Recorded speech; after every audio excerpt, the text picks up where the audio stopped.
Every so often we have to recognize that there are many components involved in making the success of any business, any opportunity, any structure. At Ghana Rugby, we, the directors, take great pride in being different from others. We understand that our job, in order to be successful, requires structure.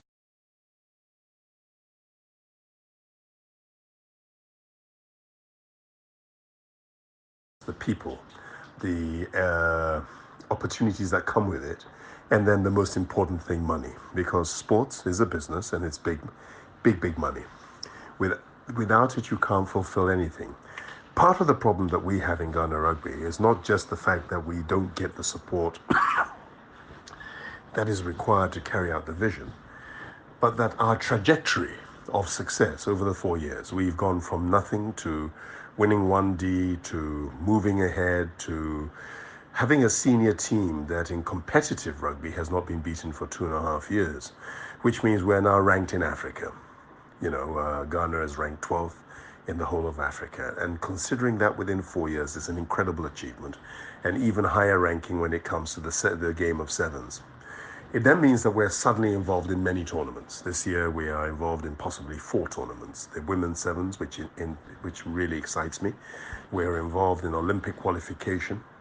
That is in November. We're involved in the first Nations Cup, which will be the prelude to where we go to qualifying for World Cup in 2023.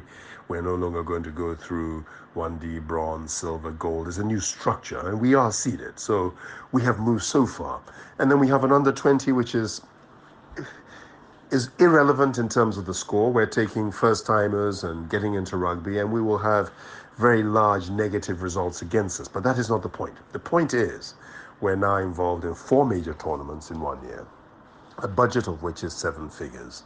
And where do we go? And the reason I'm issuing this diatribe on Voice is the simple fact that in times of difficulty like this, we have been lucky enough to have people come to the fore. Yes, we have our traditional people who have been there for us, Pan-African, Tim and his team. We take off our hat and we're happy for that relationship. My brother Haysam at Interplas, Isaac Hu at Sunda, and Laurie at Twyford, and Vishal and Shailesh at Conservaria, GB Foods, and a few others who've also stepped up and said we'll help. But last year we had the Golden Tulip. This year we don't. What we do have is Frankie's. And I say, everybody take your hat off to Samir. What an extraordinary guy. Chester, one of our board members, has been helping out with accommodation, but we needed it even more as we have players coming in from all over the world to come and help us in our preparation. Next week, we play the biggest game in the history of Ghana, playing Ivory Coast, who have been to the World Cup before, who are ranked higher than us, and we play that match at the 11th in the Indom Stadium in Elmina. But we have issues of cost.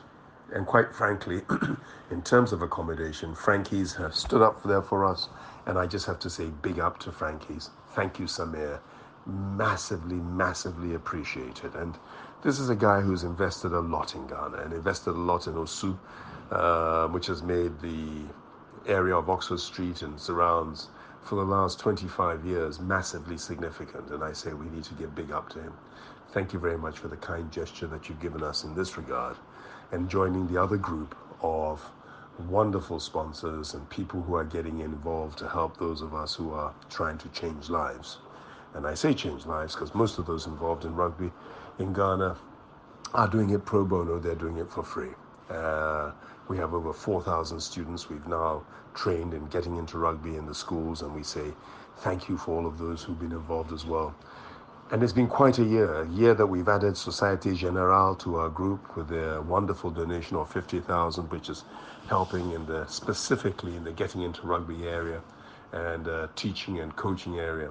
We had a donation for the Ministry of Youth and Sports in recognition of the Bronze Cup where we won last year, where we beat all comers in Africa in that category, of which we received $10,000. So against $1 million plus, it's not huge, but in terms of what we're going, it is massively significant. And I just say thank you, and thank you, and thank you again. And today, as I stand here, I say, Frankie's, Samir, thank you.